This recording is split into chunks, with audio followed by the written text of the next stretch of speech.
Wednesday, another gift of being together. I'm so glad we're together this morning. And we've been talking for the last few weeks about serving, about servanthood. So we're gonna keep on it. And today, I wonder what comes into your mind when you hear the word serve, when you hear the word servanthood.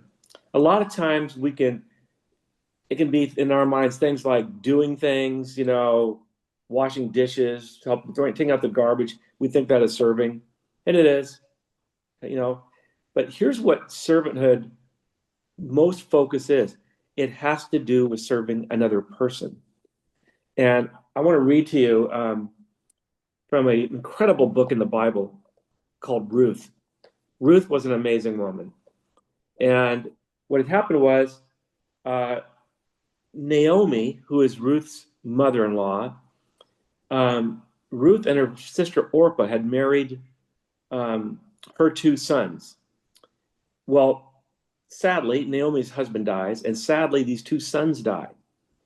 And so Naomi, in that culture, when a woman lost her husband and even lost her sons, she was absolutely hopeless and in despair. There was no one to take care of her, and her life was in danger, really, and at least in despair. And so Naomi, that happens to Naomi, and she's in a bad place. She's living in a place called Moab, which is outside of Israel, because Israel had been in a famine, and she went there originally because of the famine. But now her husband, her two sons are gone. She decides she's going to go back to Bethlehem in this bad place of despair that she's in. Well, her two daughter-in-laws, Orpah and Ruth, start following her along the road. And she actually tells them, hey, there's no future for you. She says, things are far more bitter for me than for you, because the Lord himself has raised his fist against me. Naomi believes that God is against her in this. And so she tells her daughter, don't come with me. My life is misery. God is against me. Go back home. But listen to what happens. I'm reading from Ruth chapter 1. But Ruth clung tightly to Naomi. They were hugging her goodbye, and Orpah left. Orpah went back home. Ruth would not let Naomi go, held her tightly. And then it says, Naomi said to her, your sister-in-law has gone back to her people and to her gods. You should do the same. Naomi's saying, look, Ruth, just go, leave me to drown in my own pain. But Ruth replied, don't ask me to leave you and turn back. Wherever you go, I will go. Wherever you live, I will live. Your people will be my people, and your God will be my God. Wherever you die, I will die, and there I will be buried.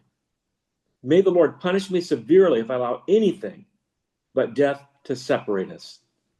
When Naomi saw that Ruth was determined to go with her, she said nothing more. So do you catch what just happened here? Ruth, out of her love for Naomi, in Naomi's horrible situation and despair, Ruth said, I'm staying with you. I'm going nowhere. Where you go, I'm going to go. Your God is my God. Your people are my people. And where you die, I will die. Ruth commits her entire life to Naomi to serve her.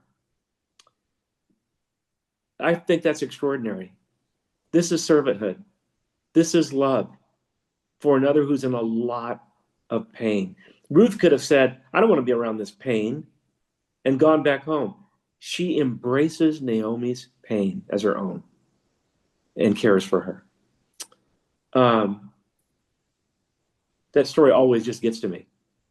And you and I may not have a person that we cling our whole life to serve. I don't know, we might.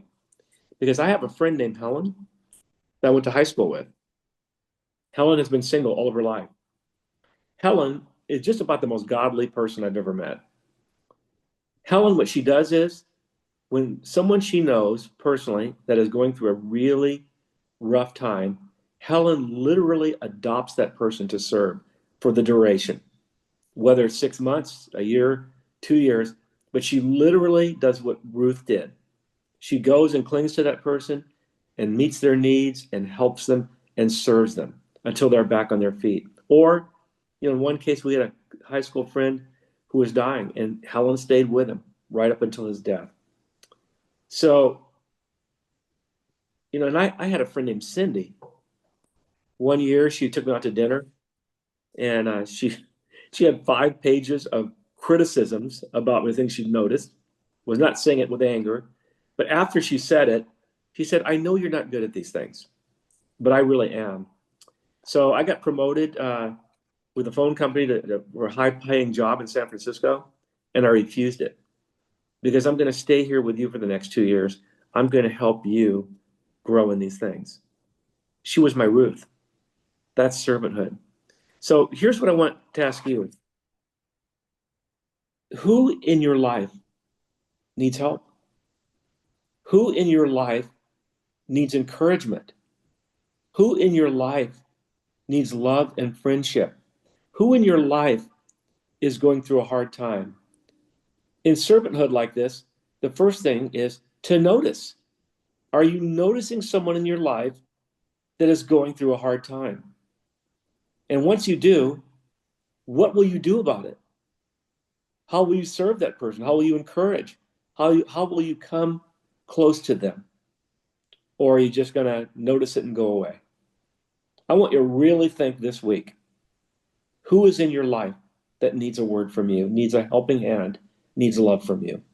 Serve them like Ruth served Naomi. Amen.